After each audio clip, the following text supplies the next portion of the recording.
Et on termine notre émission avec Fenêtre sur l'emploi pour parler des expatriés. On en a beaucoup parlé de ces expats, comme on dit, pendant toute la saison. Et on en parle encore aujourd'hui avec une étude passionnante que vous portez, Fanny Potier-Coninck.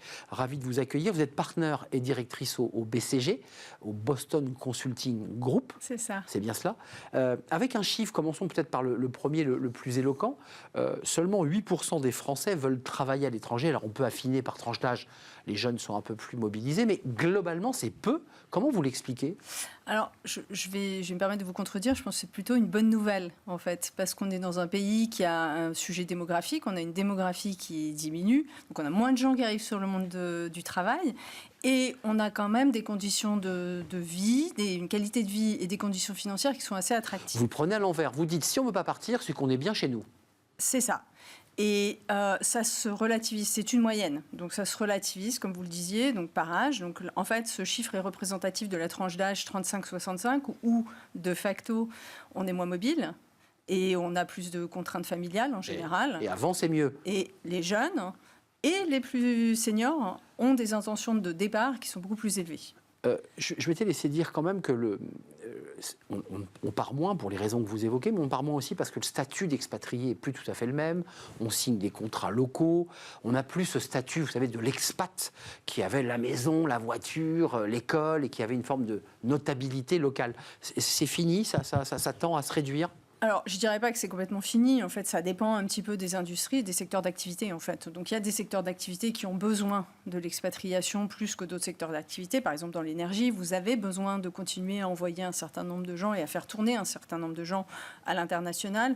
Le 8%, il vous donne aussi une indication de la demande. Vous avez aussi besoin, en tant qu'entreprise, de répondre à cette demande. Vous avez quand même des collaborateurs qui veulent partir à l'étranger. Donc, ça s'appelle du talent management.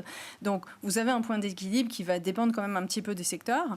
Donc, c'est vrai que pendant la période du Covid, notamment, il y a eu un travail assez important, mais c'était de toute façon une trajectoire qui existait avant le Covid, de redéfinition un petit peu des politiques d'expatriation. Mais encore une fois, ça se démoyennise un petit peu en fonction des secteurs. Si on prenait le problème dans l'autre sens, on voit qu'il y a finalement le plaisir de rester sur ce territoire parce qu'il y a du travail, parce que les talents sont accompagnés. À l'inverse, est-ce que la France est un pays attractif ? C'est-à-dire, dans l'ensemble des pays du monde, est-ce qu'on a une forte pression des expats venus des États-Unis, du Japon, de Chine et j'en passe ?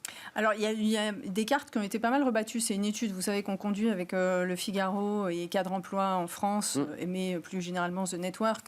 Il y a 150 000 participants et on est dans 180 pays. Donc, c'est la plus grosse étude, en fait, sur les préférences des individus. Bonne photographie, en tout cas. Voilà, exactement. Et donc les cartes ont un peu été rebattues dans le top 10, en fait, des préférences en termes de destination, sachant que, en fait, dans les grands facteurs pour lesquels on veut partir, je ne parle pas des Français ou des gens qui veulent venir en France, c'est d'abord un travail intéressant, donc des opportunités de travail, ensuite la qualité de vie et des raisons financières. Donc, en fait, c'est un besoin de marché de travail, c'est un besoin d'enrichissement personnel et d'enrichissement de cadre de vie et d'enrichissement financier aussi.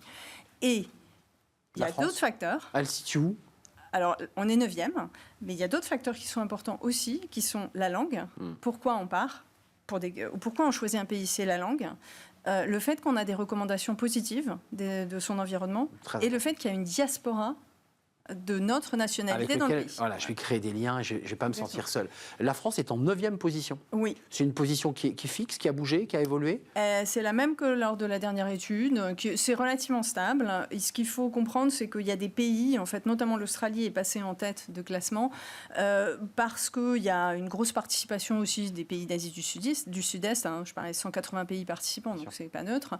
On reste quand même avec cet échantillon qui est énorme à préférer des pays anglo-saxons. Donc la France n'ira jamais en haut. Oui, c'est ce que je voulais dire. C'est-à-dire que les pays francophones, dont la France, ça restera en haut, mais relativement bas. C'est les pays anglophones, en fait, qui dominent Ce sont eux qui sont en haut du classement, c'est évident.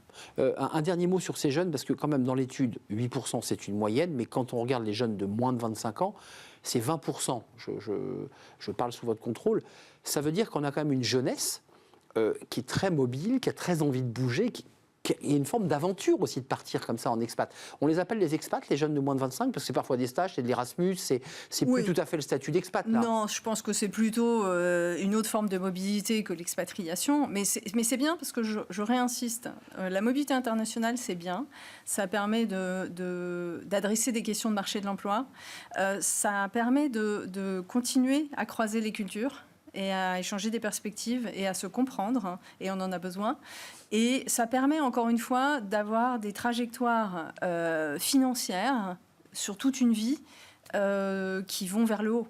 Donc ça permet de redistribuer les richesses, hein, c'est bien connu. Et puis c'est très bon pour un CV quand on a 25 ans et qu'on a fait l'Australie, qu'on a fait la Chine, ou qu'on a fait des pays un peu plus complexes. C'est toujours intéressant pour un recruteur de voir ça. Juste un mot avant de nous quitter, parce qu'il reste peu de temps. Paris, puisqu'on a parlé des pays, vous avez affiné jusqu'aux villes. Paris, 13e position. Relativement stable aussi. Et je n'ai que des facteurs émotionnels à partager, donc je ne les partagerai pas. Eh bien, gardez vos facteurs émotionnels, Fanny Potier-Connac. Merci d'être venue nous éclairer sur cette étude qui est passionnante, qui est une vraie photographie très précise de la situation des expats à travers tous les pays et des villes du monde. Merci, vous êtes partenaire directrice au BCG. C'est la fin de notre émission. Merci de l'avoir suivi, merci de votre fidélité, évidemment, et de vos messages sur l'ensemble des réseaux sociaux. Je vous dis à très très bientôt. Et d'ici là, portez-vous bien. Merci à toute l'équipe qui m'a accompagné, Alexis Mathieu, mais aussi Nicolas Juchat, j'en perds son prénom. Bye bye, à bientôt.